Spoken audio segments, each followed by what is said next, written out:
The Langston auction house glimmered like a palace of old-world wealth. Polished marble floors reflected the sparkling chandeliers above, the light refracting into prisms across the walls.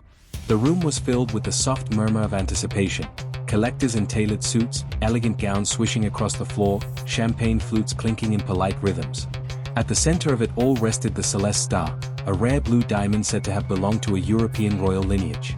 It was encased in a crystal dome atop a velvet cushion, its facets catching every shaft of light and throwing them back in tiny flashes of sapphire brilliance.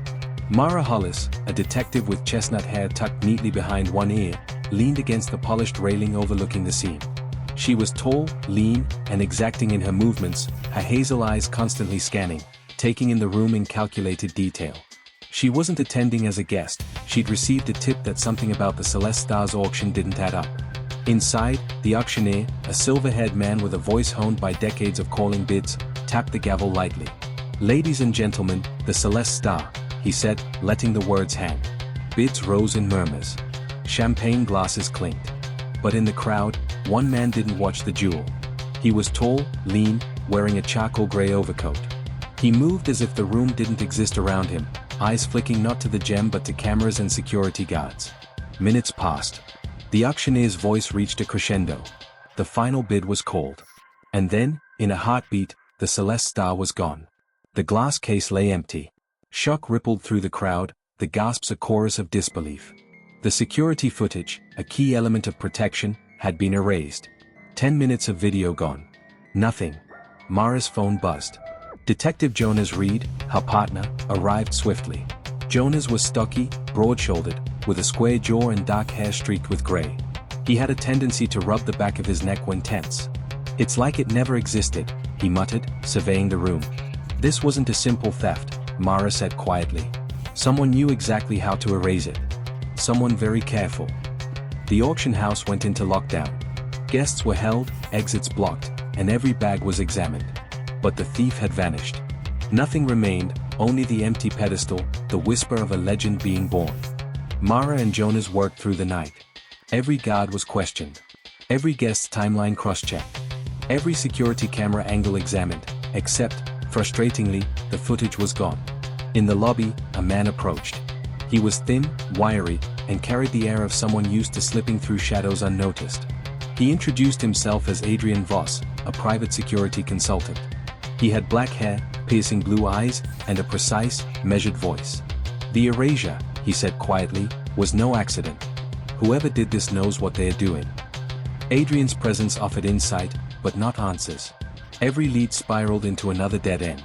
Surveillance from nearby streets showed only crowds dispersing. Witnesses could recall faces but not details. And then came the first clue, a glove, fine Italian leather, monogrammed with initials that did not match any guest. Forensics confirmed faint traces of blue diamond residue. The phantom had left a calling card. Mara and Jonas dove deeper into the underworld.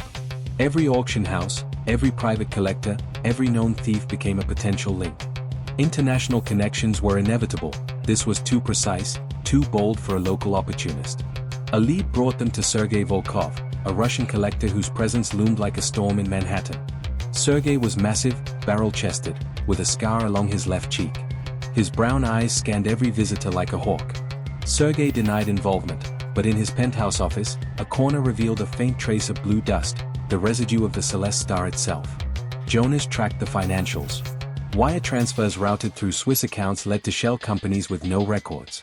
Messages were encrypted, hinting at an impending sale of the jewel in Hong Kong. Each step the detectives took seemed anticipated, almost choreographed by the phantom. The investigation extended into nightclubs, private shipping docks, and luxury hotels. Every interaction, every lead, painted the picture of someone meticulous, someone whose life revolved around precision and timing. Hong Kong was the next stage. Neon lights reflected off rain-slicked streets. Towering skyscrapers concealed private warehouses where stolen goods traded hands like currency. Mara and Jonas navigated the labyrinthine alleys, the hum of scooters and chatter of locals masking their movements. They discovered the auction of the Celeste Star was to take place in a private hotel suite overlooking Victoria Harbour. Invitations had been sent only to elite collectors. The phantom's audacity, however, was on display. He moved through the crowds as if the law, the chaos, and the cameras were all irrelevant. The detectives positioned themselves strategically. Mara, tall and precise, stationed near the doorway, Jonas, broad and imposing, by the window. Every instinct was heightened, every detail noted. The glint of cufflinks, the shimmer of silk ties, the angle of every camera. The Phantom emerged. Not in disguise, but in a charcoal suit that hugged his lean frame. Hands gloved, eyes hidden behind reflective sunglasses. Each movement was fluid, rehearsed, almost artistic. He approached the jewel as if it belonged to him, hands brushing the display without leaving fingerprints. Mara caught him first. Now, Jonas. In the room, time slowed. The Phantom paused, alert but composed. Every muscle tense, calculating. Jonas moved, a shadow from the window. Mara stepped closer.